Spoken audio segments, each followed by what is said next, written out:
Okay, Chris, I've heard the expression digital mayor many times this morning. Can you explain to me in simple terms what that actually means? If you're an estate agent and a letting agent and you want to get on the radar of all the homeowners and all the landlords, for them to pay attention to what you have to say and to engage with you, you have to work out what the hell they're interested in. So so you can get their attention and their interest and their engagement, because from engagement comes trust, what they're into. Now, they're not interested in it as estate agents, and they're not interested in what we sell or our services, but they are interested in themselves. Now, those people watching this video at the moment will probably already be doing landlord farming, which is a technique about talking about the property market locally and giving out great advice and opinion on the property market. But Jeff, let me ask you a question. You live in Boston, which is in Lincolnshire, and tomorrow, let's just say on the high street, there was a BBC van with a BBC blazoned all over it, with a tripod and a camera talking to someone. What would you do at 6:30 that evening? I'd tune into the television station and try and find out exactly what was going on. Why is that? Because I'm interested by something that I'd seen during the day and wanted to find out what it was all about. So if you believe that, in your case, Boston people are interested about the Boston property market, well, not even Boston, just Boston itself, then, because you wouldn't know what they were talking about, what I'm advocating with the digital mayor is, instead of just talking about the property market, which is a very important part of people's lives, why don't we talk about the whole of Boston? But that's going to come across as quite strange, because you're going to say, well, hold on a second, do we want to be turning ourselves into a newspaper here? Well, in a kind of way, yes. You see, what if you could create some videos which basically says, in your case, let's do Boston, but change the word Boston to any town that you live in, and say, I love Boston. I love living here. I love working here. I want everybody who watches these videos to move to Boston, to live here, work here, be it buy, be it rent, whether invest, buy properties, it doesn't matter. The thing is, though, if you chuck that out to Boston people, my intuition tells me that most of the people in Boston will watch it, won't they? I'm sure they probably would do.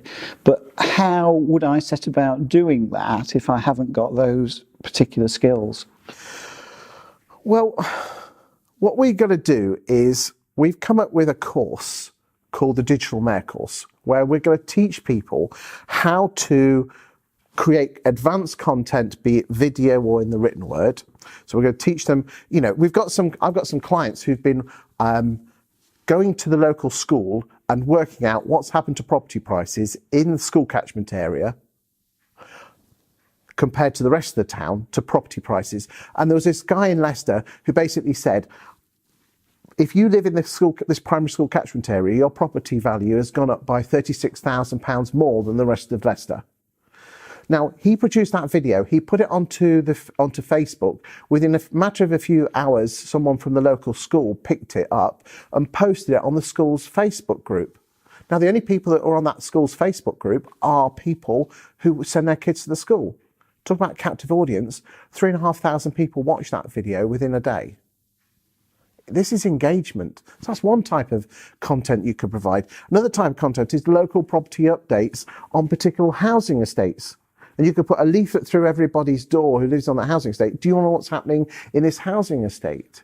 You could also do videos about like homes under the hammer videos. But even deeper than that, if your raison d'etre, Jeff, is talking about how wonderful the town is, then why don't you two or three times a week go to the local butchers and interview them and say, Bob, you're the best butcher in Boston. Why is Boston such a great place to live? Why is Boston a great place to work? What's the best thing about Boston people? And then Bob the butcher will be giving it some of that, won't he? Because he's so proud of his Boston butchery. What would Jeff do? No, sorry, you're Jeff. But what would Bob do with that video? He's going to share it like hell. And then you do every single shop, and your raison d'etre is always, I love Boston. It's a great place to live in. I'm going to show you the best bits. But like we said, most of the people who are going to watch it are people from within Boston or whichever town you come from, and you've got their attention and their engagement. And in between those videos are going to be your videos about the property market. And everyone's interested in the property market, aren't they, Jeff? Yeah. I mean, it would also, as well as people within the location that you're talking about, if you were applying for a job away from where you currently live, it would be really interesting as a prospective purchaser for you to find out where the job is and what would be on offer for you and your family, and who they're going to go to if they need if they're going to need an estate agent or a letting agent to find a property. So it cuts both ways. It'll be, most of the attention will be on people from within the town, but it'll also attract people from out of the town. And again, I've got instances where I've got the local council people who are already doing this digital mayor. I've got the local council approaching them, asking to be interviewed for this. It's almost like a little TV show on the town. And people, thousands and thousands of eyeballs. You need the attention and the engagement for people to trust you. So instead of talking about yourself, talk about the town, talk about what makes the town so great, the schools, the shops, the council, everything. Talk about the property market as well, and you'll get the eyeballs and the engagement, and you'll win. But I mean, most people don't feel comfortable doing interviews and doing videos. So I'm going to turn the tables around on you now, Jeff. Now, Jeff, what do you do? I'm a journalist. I've been a journalist for more than 40 years. Okay. And what we're bringing you in on the Digital Mayor course. What can you bring to the party which can teach these agents?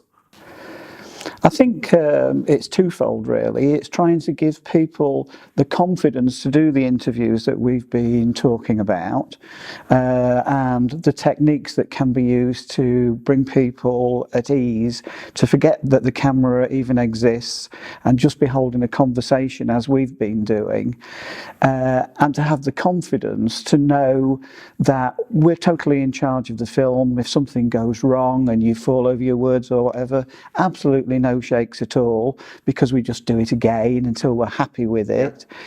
And it's having the confidence in the structure of an interview, so that you know which points you need to cover, but also having the confidence to be flexible and listen to the answers that your subject is giving, so that the interview flows and has great continuity, and the viewer of the video can actually learn something from it. Interesting you say learn. So what you're going to do, you're going to teach them how to plan it and do it as well? Plan it and do it, and be confident about what they're doing, because you also have to learn to manage your interview subjects very broadly. They tend to fall into two categories. Okay. There are people who are very nervous and answer with very few words, and they need coaxing to make the conversation blossom more. And you can teach people that? You can teach people to have more confidence. Confidence is the key. Yes. People are frightened of cameras, can be anyway. And then at the other end of the scale, you get people who love the cameras and love the sound of their own voice, and you actually need to structure them and keep them on the straight and narrow as to what the conversation is, and to get an interview that isn't too long and bores the pants off any prospective viewer. And we can certainly learn a bit about that.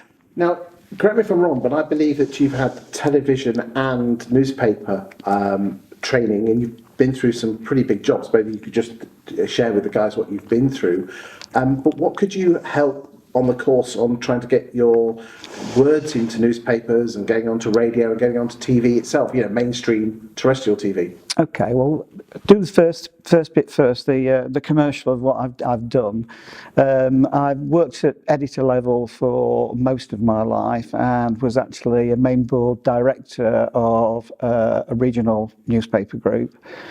Then for a while I ran my own freelance news agency, basically living off my wits and finding clients who wanted to buy my work. And that was when I did a lot of work for radio and television, both locally and nationally. And I also did quite a lot of freelance work for national newspapers, including whole publications for what was then Express newspapers. So if you think about it, you've actually been there because you've had to get your work on the TV and on the radio and in newspapers. Yes. So on the digital mayor course, you'll be able to teach the agents that are coming on that how through your many years of experience, how to get themselves on those three mediums. Yes, yes. And there are skills in doing things in a manner and in a form that's acceptable to a busy news desk, but you must never run away from the actual content and contacts within the industry, and finding out who your local news editor is, for example, and having the confidence to pick up the phone and then say, "Don't give too much away, Jeff." Yeah, okay, but you need to build. You need to build contacts, and we can also talk about, once you've done that, how to structure a fairly basic press release so that when you send that in, which you then follow up with a telephone call or whatever, yes, people know that there is actually a news angle in this, and it's not just what news desks call advertising puffs. There is actually an angle in here which people will be interested in. I think we could learn a lot from that, because again, a lot of them do get good content. They write themselves or have it written for them, but sometimes probably you just need to change the context of it so it's more user friendly for newspapers. Okay, and what else is going to be on the course, Chris? Well, there's going to be three other elements on the course. We've got your bit, which is talking about interview techniques and how to get involved with the traditional media. Another one is advanced content ideas, where we're going to be giving the guys some really advanced stuff on what to say, the schools videos, the local property market updates, choosing a housing estate, homes under the hammer videos, which people go absolutely mental for. So that's one section. The other section is advanced camera techniques, advanced editing, advanced production skills, which is absolutely fantastic. So we're going to show the guys how to do advanced lighting, fancy editing as well. And then finally, the best bit, probably saving in the best bit to the end, apart from obviously going for a curry on the middle night, is there are actually a number of levels of digital mayor. Going out and doing the little video chats is great, and that's certainly where it should be. But there is a more even deeper level where you actually do a property show or like a town show, and there's a couple of agents out there that are doing TV shows on YouTube about the town, where you actually set a desk up, you have a couple of people and you talk about the town, and really just turning the little videoettes into like a 20-minute little show. And we're going to actually do some real stuff with them, do some filming. It's going to be amazing, Jeff. That's what's on the course. And I tell you what, we get a curry and a few beers on the middle night. How good's that? Boom!